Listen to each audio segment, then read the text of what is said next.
문재인 대통령이 제3국 중재위원회 설치 방안을 거부하면서 한국과 일본의 갈등은 최고조에 이르르고 있습니다. 일본의 아베는 한국의 반도체 소재 공급을 끊어 상당한 타격을 주례했습니다. 일부 언론에서는 우리가 일본에 불화수소를 받지 못하면 한국의 반도체 산업이 멈춰설 것이란 보도도 많았습니다. 아베의 계획은 한국이 반도체 소재를 조달받지 못해 혼돈에 빠지게 만들고 자신들의 요구를 받아들이게 만드는 것이었습니다. 그 요구는 18일까지 한국 대법원의 강제징용 배상 판결 분쟁 해결을 위해 제3국에 의한 중재위원회 설치 방안을 받아들이라는 것이었죠. 결국 아베는 자신들의 힘을 과시하며 백기투항을 요구한 것입니다. 하지만 문재인 대통령은 16일 당당히 거부 입장을 발표했습니다. 이런 문재인 대통령의 발언은 원칙적인 소신을 밝힌 것으로도 비춰졌지만 지난 10일 30대 기업 총수와 간담회를 갖고 정부의 대책이 세워지면서 나온 발언이어서 주목할 만했습니다. 정부는 일본의 수출 규제에 따른 국내 기업의 피해를 최소화하기 위해 가용 자원을 총동원하기로 약속하고 기업들은 부품 국산화에 공감하고 정부의 규제 완화와 지속적인 지원을 부탁했습니다. 그리고 실제적인 대책들이 가능한지 실무자들과 협의를 한 것입니다. 현재 대한민국은 아베의 생각과는 전혀 다르게 흘러가고 있습니다. 문재인 대통령은 일본에 더 큰 폐해가 갈 것임을 경고한다고 말했는데요. 그 의미가 무엇이었는지 지금부터 살펴보겠습니다. LG는 이미 일본의 여러 가지 상황을 예측하고 국산화 작업을 이전부터 시작한 바 있었습니다. 현재 국내 한 기업에 불화수소를 받아 안전성을 테스트하고 있는 상황입니다. 한 달 후 결과에서 이 테스트가 성공을 거둔다면 LG 디스플레이 측은 곧바로 생산 공정에 적용할 계획이라고 합니다. 일본의 수출 규제로 인해 삼성전자와 SK하이닉스도 불화수소 국산화 작업에 나섰습니다. 16일 보도에서 삼성전자와 SK하이닉스는 국내 불화수소 제조업체와 협력해 실제 공정에 적용할 수 있는지 테스트 중이라고 합니다. 수십 년간 반도체 업계에서 종사해온 한 관계자는 특정 국가의 특정 기업만 생산 가능한 반도체 소재는 사실상 없다고 본다면서 시간이 조금 걸리고 그에 따른 약간의 기회비용이 발생할 뿐 얼마든지 대체 가능하다고 말한 바 있습니다. 그동안 한국의 협력사도 불화수소를 고순도 가스로 만드는 일본의 기술을 따라잡기 위해 노력해왔다고 했습니다. 다만 불량류 우려 때문에 아직 공정에 쓸 수는 없는 것이었다고 했는데요. 일본의 공급에 대한 신뢰가 떨어지면서 이제 국산도 적극적으로 품질 테스트를 한 후 성공하면 공정에 사용하려고 계획하고 있습니다. 삼성전자와 SK하이닉스는 국산 테스트 기간 동안 최대한 시중의 물량을 모으거나 사용량을 아껴 쓴다는 계획입니다. 그리고 수개월 안에 국산 품질 테스트가 끝나고 이를 공정에 투입할 수 있게 되면 일본산과 영원히 결별하는 것이죠. 아베는 일본산 불화수소를 안 주면 한국이 결국 무릎 꿇고 자신의 뜻대로 돌아갈 줄 알았지만 우리는 아베의 의도대로 움직이지 않았습니다. 대신 잘못된 행동에 대한 응징을 준비하고 있을 뿐이죠. 지금 일본은 한국이 국산화에 성공해 자신들의 수출에 손실을 입을 거란 불안감에 휩싸이고 있습니다. 니혼게이자이 신문은 그동안 삼성전자는 품질과 납기 문제 등을 고려해 일본산 이외의 불화수소를 사용하는 것을 고려하지 않았지만 이번 일본 정부의 수출 규제로 생각이 바뀌고 있다면서 한국 반도체 업체의 일본 소재 산업 이탈이 본격화할 가능성이 작지 않다고 우려했습니다. 일본이 불화수소 수출 규제에 나서자 러시아가 더 좋은 불화수소를 공급할 수 있다고 밝힌 데 이어 중국의 화학기업 방화그룹이 한국 반도체 업체에 불화수소를 공급키로 했다는 보도도 나왔습니다. 이 말이 사실이라면 일본이 수출을 끊으려 하자 한국의 대기업들은 단기적으로 중국과 대만에서 대체할 수 있는 공급처를 찾은 것입니다. 일본은 자신들이 공급하지 않으면 한국의 생산이 멈출 줄 알았지만 우리는 대체 공급처를 찾았고 더 나아가 중장기적으로 국산에 나서고 있는 것이죠. 우리 정부와 기업들은 아베의 생각처럼 그렇게 허약하지 않았습니다. 이미 아베의 공격에 단기적인 해법과 중장기적인 대책을 세워놓았습니다. 앞으로 한국의 대기업들이 일본산 부품을 대체해 완벽한 국산화를 이루려면 국내의 중소기업들을 살려 함께 연구 개발해 나가야 할 것입니다. 부품과 소재를 개발하는 국내 중소기업들도 성장할 수 있는 기회가 생긴 것이죠. 또한 수입처를 다변화시켜 일본 의존도를 낮춰 적어도 이런 상황을 만들지 않을 것입니다. 결국 일본 아베의 한국 때리기는 한국 대기업들을 자극하여 일본에 등을 돌리게 만들었고 일본 수출기업들에게 피해를 주며 일본이 국제적으로 비난받게 만들었습니다. 그리고 한국 대기업들을 각성시키고 중소기업들에게 기회를 주었습니다.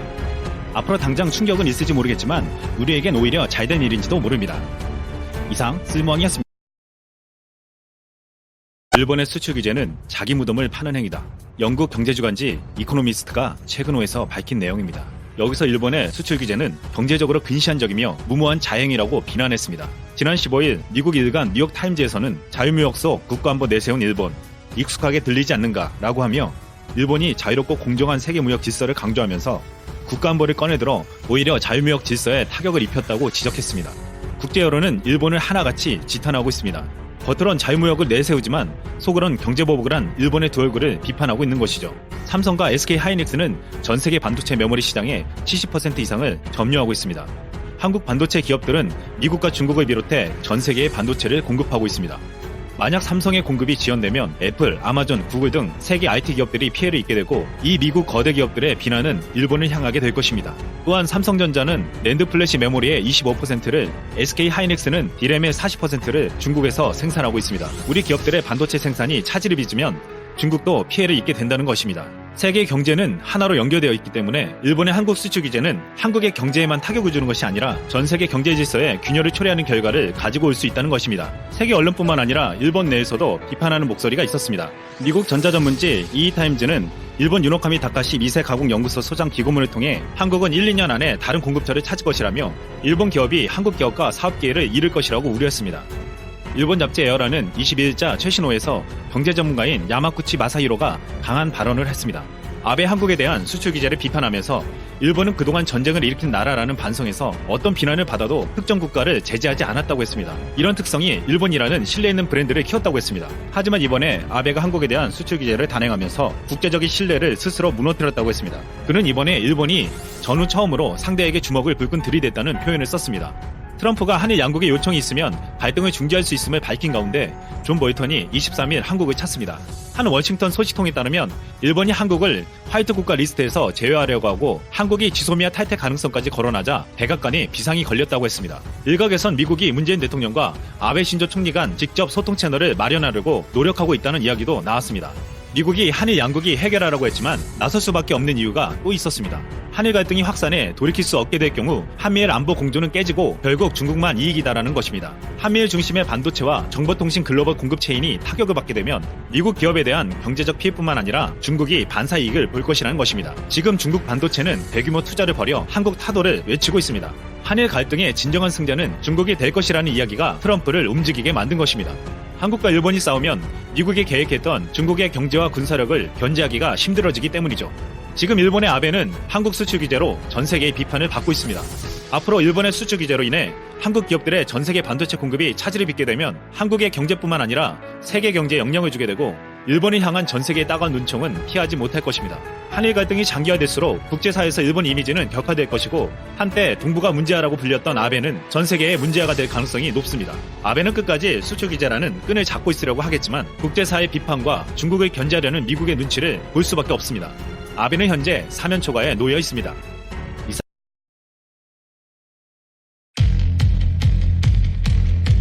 7월 4일자로 일본은 3개 반도체 소재에 대한 규제를 시작했습니다. 몇몇 언론 기사들을 보면 큰일 났다, 위기다 하며 호들갑을 떨고 있습니다. 이런 기사들 중에는 일본 신문을 그대로 베끼는 데다가 오히려 더 과장해서 올리는 것들도 상당수 있으니 휘둘리지 말라고 전문가들은 당부합니다. 본론으로 들어가서 아베의 제재가 오히려 그들의 손해인 이유와 국내 대표기업 삼성과 SK하이닉스의 호재인 이유를 공유해볼까 합니다. 일본이 제재한 3개 소재는 폴리이미드, 포토레지스트, 에칭가스입니다. 결론부터 말씀드리면 폴리이미드는 이미 국내 코어롱 인더스트리와 SKC의 대체 소재가 있고 SK이노베이션도 개발에 착수했다고 합니다. 폴리이미드는 강도 및 열적 내구성이 뛰어난 플라스틱의 한 종류로 극저온과 고온에서 물성이 변하지 않고 필름 형태로 생산할 수 있는 소재입니다. 포토레지스트와 에칭가스도 EUV만 문제가 있고 나머지는 시간이 좀 걸릴 뿐 대체 소재로 바꿀 수 있습니다. EUV란 반도체의 재료인 웨이퍼에 빛을 쬐어 반도체 회로를 형성시키는 설비라고 합니다. EUV, 익스트림 울트라 바이올렛 장비는 네덜란드 장비 기업 ASML이 독점입니다만 한국은 ASML을 제외하고 주로 일본 장비와 미국 장비를 사용하고 있습니다.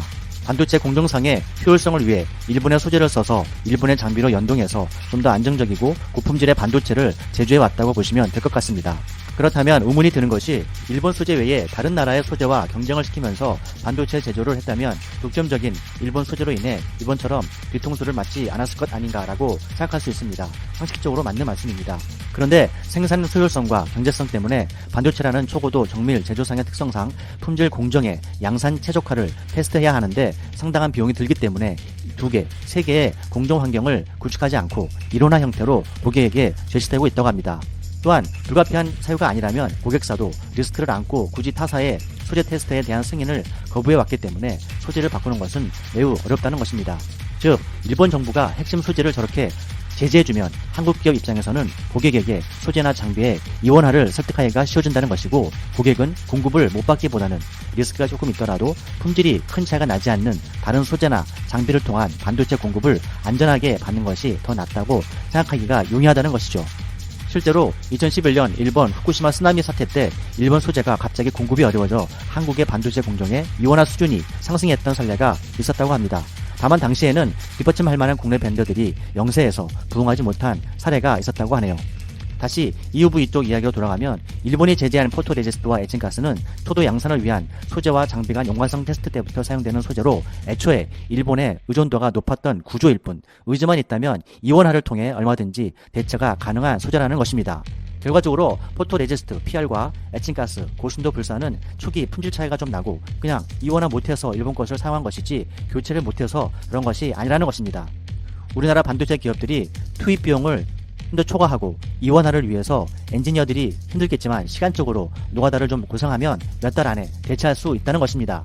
정리해보면 이번 아베 제재는 한국의 삼성전자와 SK하이닉스가 고객에게 이원화를 제한할 수 있는 확실한 명분을 주는 것이고 이러한 이원화가 가속화되면 국내 반도체 산업은 세계의 소재 말고도 다른 소재와 장비 전반에 대한 일본 의존도를 낮출 수 있는 절호의 기회를 갖게 된다는 것입니다.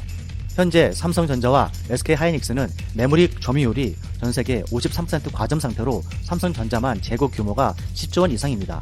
올 초부터 반도체 시장이 둔화되어 고민이었었는데 일본 정부의 반도체 소재 제재는 한국 반도체 기업의 재고 문제와 가격 하락 문제를 해결할 수 있는 기회를 제공해주고 있고 삼성전자와 SK하이닉스가 투자 규모를 줄이고 경쟁사 마이크론이 감산 조치에 나선 상황이어서 거저 들어온 호재라는 것입니다. 일본의 제재가 단기 측면과 장기 측면에서 100가지를 치밀하게 준비했다고 합니다. 단순히 7월 말 참의원 선거를 위한 목적 외에 2020년 도쿄올림픽을 전후해서 과거사를 건드리는 한국의 현 문재인 정권을 교체케 하고 군사적 위력을 통해 우리나라를 전방위적으로 압박해서 경제 외교적으로 한국을 제압하려 한다는 분석이 있습니다.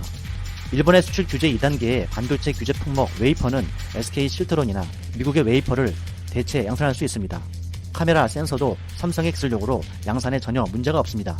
늦은 감은 있지만 정부가 매년 1조 원을 반도체 소재 부품 장비에 투자한다고 발표했고 이재명 경기지사도 경기도가 국내 반도체 수출액의 43.3%를 차지한다면서 일본 제품의 독과점 현황을 전수조사하고 전방위 대응에 나서겠다고 말했습니다. 일본의 기습적인 반도체 보복 조치로 인해 단기적으로 비용이 들고 공급망에서 고전하는 부분은 분명 있겠지만 중장기적으로 한국 기업들의 질과 양을 상당 수위로 끌어올릴 수 있는 중요한 계기가 될 것이라고 전문가들은 전망하고 있습니다. 현재 민간 차원에서도 일본 제품 불매 운동이 일기 시작했습니다. 우리나라 사람들은 일본 자동차, 토요타, 혼다 등을 연 1조 이상 사주고 있습니다. 그러나 일본은 거의 우리나라 자동차를 수입하지 않습니다. 유니클로, 데상트 등 일본 의류의 경우도 매년 1조치 이상을 팔아먹고 있습니다. 종합해서 말씀드리면 일본은 우리나라에 매년 65조어치를 수출하고 한국은 30조밖에 수출하지 않습니다. 즉 일본 기업들은 매년 2배가 넘는 수백 종의 제품을 한국에 수출해서 먹고 살고 있는 것입니다. 이번 미국과 중국의 무역 전쟁에서 중국은 미국보다 5배 이상을 수출하며 먹고 살고 있었습니다. 전부는 아니지만 무역 규모의 차이를 볼 때 누가 더 중장기적으로 손해일지 일본은 잘 생각해